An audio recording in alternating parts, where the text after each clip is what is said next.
domenica da Sicilia 24, le principali notizie. Palermo, intimidazione al sindaco di Vicari, Crisantemi e Lumini davanti all'abitazione di Antonio Miceli che non si arrende. Quanto mi è successo è dopo la decisione del sequestro di un bene alla mafia. Commemorazione dei defunti, a Catania migliaia affollano il cimitero dove sono stati ultimati alcuni degli interventi di riqualificazione. A Palermo approvata dalla Giunta la finanziaria 2026 della Regione Siciliana, fra i nuovi interventi anche un bonus facciate in salsa siciliana e un contributo per le imprese che assumono. Cresce l'economia in Sicilia, il PIL dell'isola batte quello di Germania e Francia, a dirlo è la CGA di Mestre. Calcio, Palermo travolgente al Barbera 5-0 al Pescara e festa per il 125° compleanno dei Rosanero.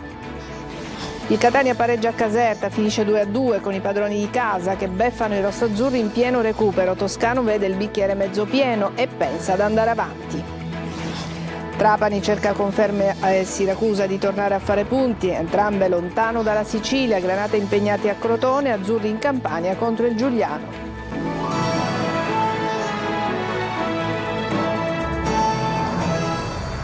Bentrovati, ancora buona domenica. Apriamo questo nostro telegiornale con l'intimidazione al sindaco di Vicari. Crisantemi e Lumini sono stati trovati davanti all'abitazione di Antonio Miceli.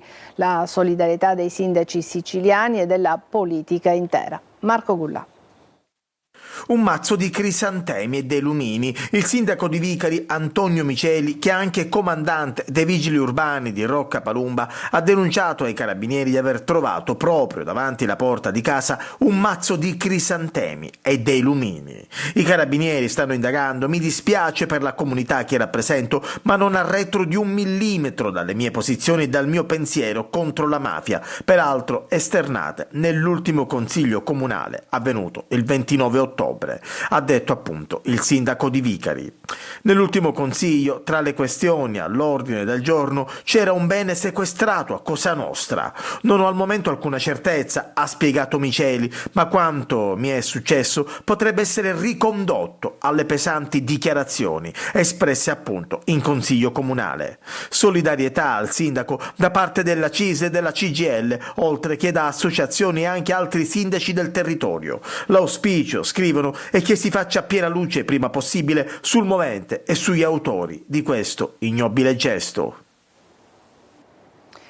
Oggi è la commemorazione dei defunti, la visita ai cimiteri in tutta la Sicilia per una preghiera, un fiore nelle tombe e nelle cappelle dei propri cari. Molti si sono già recati nei giorni scorsi.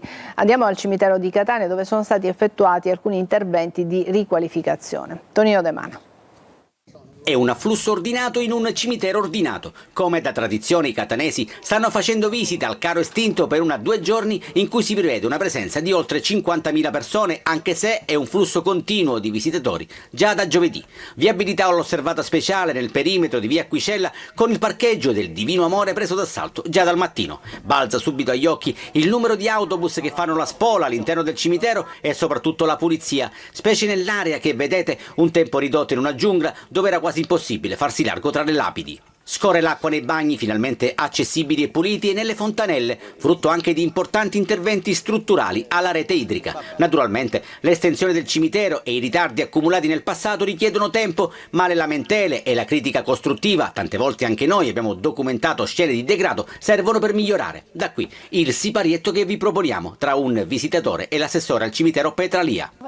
Io mi chiedo perché il servizio che viene fatto nelle festività dedicate ai defunti mostra un cimitero funzionale e io che frequento il cimitero ogni settimana insieme a mia sorella per venire a visitare i miei cari non trovo lo stesso servizio tutto l'anno. Noi innanzitutto andiamo a recepire con grande attenzione e con piacere le segnalazioni dei cittadini che sono sempre costruttive. Logicamente arrivare al risultato di oggi sembra semplice ma non lo è, c'è stato un lavoro lungo, non nell'ultima settimana, sarebbe stato impossibile, ma un lavoro lungo di mesi e mesi. Tutto si conclude con una stretta di mano, intanto sono in calo i furti di fiori. Magari che di plastica si buttavano, ora no. E sta per essere consegnata la nuova camera mortuaria. E ricordo all'inizio della nostra amministrazione un video di segnalazione da parte di un cittadino dove c'era quello scempio, oggi sorge il nuovo deposito che è stato completamente ristrutturato con dei fondi comunali. Da Fondo Romeo vediamo invece una maxi discarica che rende problematico il passaggio delle auto. Si tratta di una strada che conduce proprio al cimitero di Catania, ma l'alternativa non è delle migliori. Ci documenta tutto Tonino De Mano. Si riduce sempre più la strada qui a Fondo Romeo, trasformata in un'autentica discarica abusiva. Come potete vedere c'è di tutto, dai pneumatici ai mobili, agli scarti edili e all'Eternit. Eppure questa è una delle strade che conduce al cimitero monumentale di Via Acquicella. Chi ha cercato strade alternative per raggiungere il cimitero di Catania sarà ancora lì ad imprecare. Il pensiero ricorrente è: chi me lo ha fatto fare? Ed eccole le problematiche manovre degli automobilisti in via Calliope, siamo a Fondo Romeo, per una strada sempre più stretta dove gli incivili trovano il modo di sbarazzarsi di ogni cosa. Quasi impossibile transitare, eppure in zona sono presenti numerose telecamere sulla cui utilità poniamo numerosi dubbi. Umore nero per quanti hanno avuto la felice idea, si fa per dire, di percorrere la strada pattumiera. Quanto è difficile percorrere questa strada? Guardi, è la prima volta che la percorro, quindi non le saprei dire. In questo momento vedo tutta questa spazzatura e direi che È la prima volta e forse anche l'ultima. spero di sì. Qua non si può camminare completamente. Di solito questa strada non la faccio quasi mai perché so che in queste condizioni fa schifo. Ma ci vuole veramente una preghiera per passare da qua? Sì, è vero, spero di farcela fino alla fine. Stavano contando dosi di marijuana e banconote seduti al tavolino di un locale di Paternò quando sono stati sorpresi e bloccati dai carabinieri. A finire in manette con l'accusa di detenzione di sostanze stupefacenti ai fini di spaccio 2 giovani di 18 e 20 anni, entrambi con precedenti specifici. Sono state approvate dalla Giunta regionale di governo la legge di stabilità 2026, fra i nuovi interventi anche un bonus facciate in salsa siciliana e il Sicily Working. Maglio Viola. Torna il bonus edilizio ma in salsa siciliana. Con l'approvazione della legge di stabilità da parte della Giunta rinasce anche un provvedimento teso a sostenere il settore attraverso bonus facciate ed energetici. La norma stanzia 15 milioni per ciascun anno del triennio dal 2026 al 2028 da destinarsi alle persone fisiche e ai condomini che realizzino interventi di consolidamento strutturale, riqualificazione energetica delle facciate, interventi di efficientamento energetico degli immobili e per l'autoconsumo da fonti rinnovabili. La misura prevede contributi pari al 50% delle spese sostenute. È l'ultima novità inserita in una finanziaria che vale 1 miliardo e 200 milioni di euro, nella quale la parte del leone la fanno le misure per incentivare le assunzioni a tempo indeterminato che valgono complessivamente 220 milioni di euro. Fra questi 20 milioni saranno utilizzati per la misura chiamata Sicily Working, ovvero un contributo a fondo perduto del valore di 30.000 euro per le imprese che effettuano nuove assunzioni a tempo indeterminato, consentendo al lavoratore di operare a distanza dal territorio siciliano. Sono poi previsti contributi per 10 milioni per stimolare gli investimenti nelle istituende Super ZES, confermati per i comuni 350 milioni di euro a titolo di trasferimenti ordinari, 115 per investimenti, altri 108 andranno alle ex province. Confermate anche le risorse per il personale esterno della regione e per gli ex precari stabilizzati. La Sicilia, prima regione d'Italia per crescita economica rispetto all'anno pre-Covid, lo dice la CGIA di Mestre. Facciamo meglio anche di Francia e Germania. Soddisfatto il presidente Schifani, ma se si guarda al PIL pro capite c'è ancora tanto da fare. Orazio Longo. Più 10,9%, insomma meglio di tutte le regioni italiane, ma meglio anche di interi stati come Germania, Francia e della stessa Spagna, che in Europa è la più virtuosa col 10%.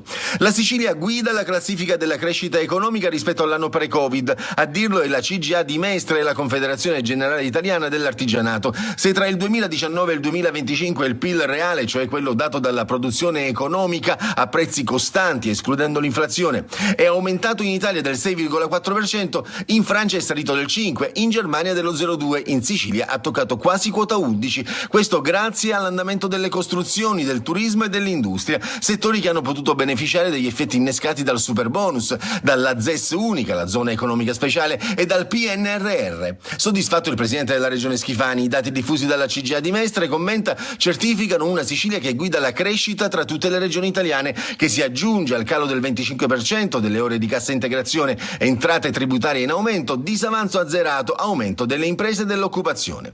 Nella particolare classifica della crescita economica pre-Covid, a livello provinciale svetta Siracusa con il PIL reale aumentato del 44% davanti a Caltanissetta più 13% e Milano più 12%, Palermo è 15esima, Ragusa 17esima, Messina 23esima, Catania 26esima. Ma non è tutto oro quel che luccica, perché i numeri cambiano se si prende in considerazione la classifica del PIL per abitante, dove con 24.000 euro la Sicilia è penultima, davanti solo alla Calabria, con la prima città isolana che è Siracusa al 79esimo posto su 107 città italiane, con un PIL pro capite di 27.000 euro, Palermo 84esima e Catania 88esima, subito davanti a Messina con 24.000 euro e rotti. Per la cronaca, l'area più ricca d'Italia è la città metropolitana di Milano, che conta un PIL per abitante pari a 75.000 euro. Adesso una breve pausa, a tra poco.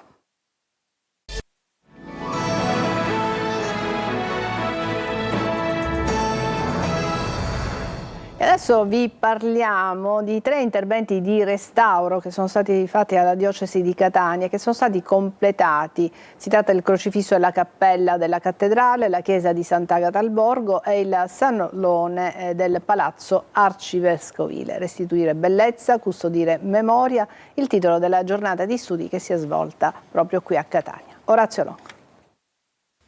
Restaurare per rimettere in luce sono le parole dell'arcivescovo di Catania, Monsignor Renna, in occasione della giornata di studi sui restauri del patrimonio arcidiocesano che si è svolta presso il Salone dei Vescovi. Restituire bellezza, custodire memoria, un evento organizzato dall'arcidiocesi in collaborazione con l'università, con l'obiettivo di rivolgersi ai giovani che si affacciano al mondo dello studio e del lavoro nel campo della tutela monumentale, per affiancare il sapere teorico alla dimensione pratica. Non basta aver restaurato, bisogna spiegare e mettere in luce quanto di bello noi abbiamo. E oggi in modo particolare il crocifisso di Sant'Agata della nostra cattedrale, la facciata e il campanile di Sant'Agata al Borgo e poi il salone di Sant'Agata. Proprio nel salone di rappresentanza del Palazzo Arcivescovile sono emerse iscrizioni parietali e tracce di un decoro risalenti all'inizio del XIX secolo di una certa importanza storica, sottolinea il professor Tancredi Bella. In occasione del passaggio a Catania e presso la curia di qualche plenipotenziario diplomatico inglese o borbonico deve aver offerto l'opportunità di un momento talmente celebrativo da necessitare questa sorta di ostentazione dell'adesione della curia catanese al programma politico filo-borbonico e filo-inglese. Le iscrizioni sono state volutamente lasciate a vista da parte dell'arcivescovo e della curia. Durante la giornata si è sottolineato il tema della cosiddetta terza missione dei dipartimenti universitari, auspicando una ancora più accresciuta collaborazione in futuro. E torniamo a parlarvi della giornata di oggi. A Scicli la memoria dei defunti passa anche dalla tavola con l'Armisanti, il pane votivo che le famiglie modellano a mano e donano come gesto d'amore e protezione da parte dei propri cari scomparsi. Veronica Barbarino. Fede, storia e cucina popolare si intrecciano per commemorare le anime dei santi e dei defunti. A Scicli ogni anno la tradizione si rinnova con l'Armisanti. Sono piccoli pani votivi che simboleggiano un cuore dentro un abbraccio, realizzato a mano dalle famiglie e donati come segno di protezione e affetto da parte dei cari scomparsi. L'Armisanti è il pane tipico a pasta dura di Scicli che si regala ai bambini tra la notte dell'1 e il 2 novembre, fatto con acqua, semola rimacinata e lievito madre e un pizzico di sale. Si preparava già alla fine di ottobre con il grano macinato a maggio e si cominciava a regalare sia ai bambini ma anche alle famiglie più bisognose e alle vedove. Un rito che richiama l'idea di un legame che non si spezza, di una presenza che continua nel quotidiano attraverso un gesto semplice, quello del pane. Si lavora energicamente per 10-15 minuti, si fa riposare per 2 ore, dopodiché si staglia e si fanno le classiche forme a cuore. Questo pane ricorda un abbraccio. Tra devozione e folklore, l'Armisanti non è soltanto un pane, ma un ponte con i defunti e un patrimonio immateriale di antichità. Adesso una breve pausa e poi l'ampia pagina dedicata al calcio. A tra poco.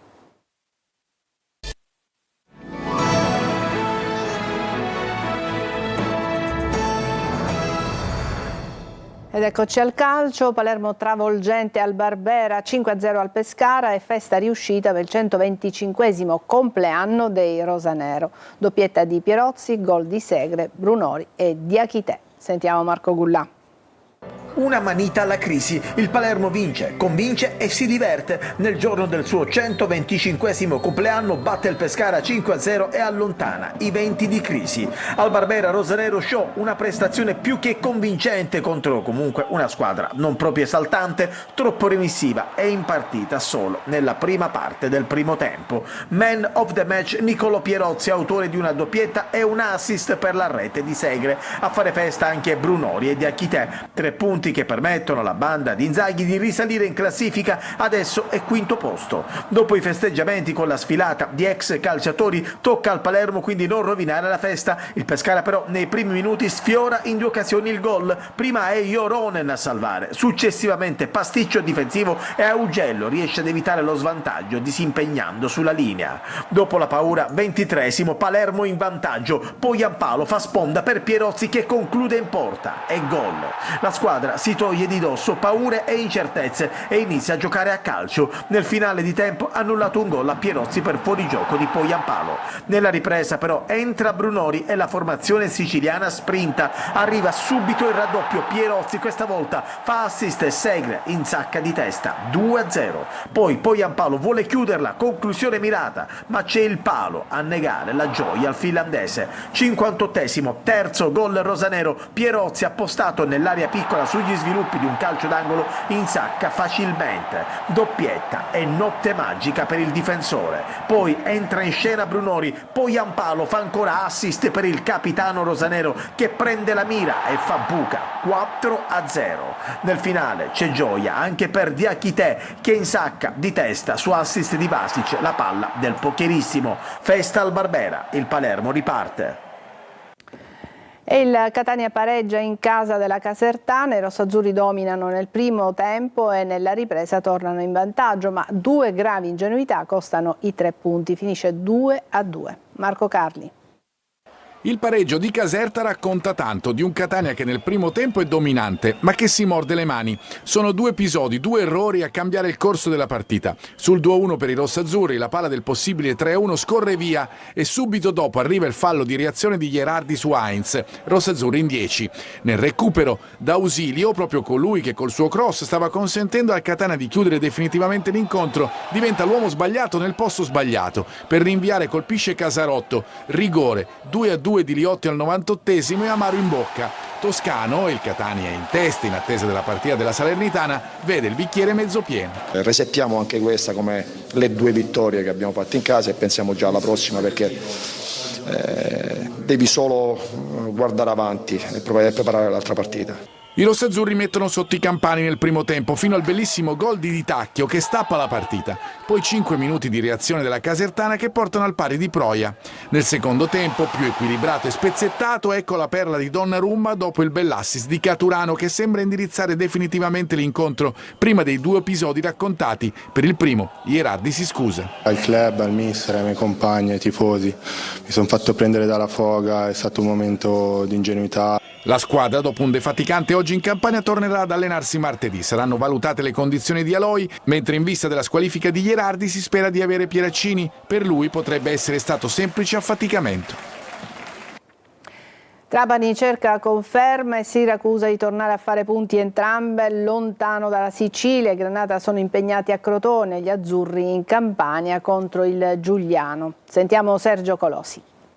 Per il Trapani quello di oggi a Crotone è un esame di maturità. Un calo fisico dopo l'ottima partenza è diventato una costante, come il ritardo dalla zona playoff che ospita stabilmente i calabresi di Longo. È un esame anche per Aronica che conferma girone a sinistra, ritrova Pirrello e Ciotti e si affida al tridente Ciuferri, Fischnaller, Grandolfo. Sotto il profilo del gioco affrontiamo una squadra ambiziosa come noi, che ha le stesse ambizioni, che ha la stessa voglia di arrivare in alto, e quindi 2 squadre che giocheranno a calcio, 2 squadre che si affronteranno a viso aperto e che cercheranno di ottenere un risultato positivo, e quindi sotto questo punto di vista siamo carichi e pronti a affrontare un Crotone che sappiamo e conosciamo le proprie individualità e le caratteristiche migliori che hanno, ma d'altro canto abbiamo voglia, energia e cattiveria agonistica per rivendicare l'eliminazione di Coppa Italia.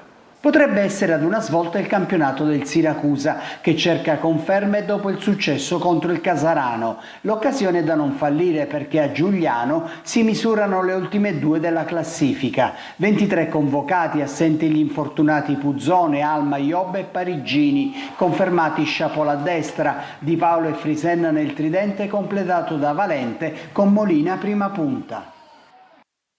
Champions League di futsal, Meta Catania eliminata con beffa dal main round organizzato in casa, grande vittoria per 9-3 con i finlandesi dell'ACA, ma a parità di punti, differenza reti e gol segnati passa all'AEK Atene per un giallo in meno. Rossazzurri subito sotto con i campioni di Finlandia, ma poi in autorevole rimonta. Per eliminare i greci serviva vincere con 7 gol di scarto e invece gli etnei si sono fermati a 6 contro il muro finnico alzato soprattutto negli ultimi minuti.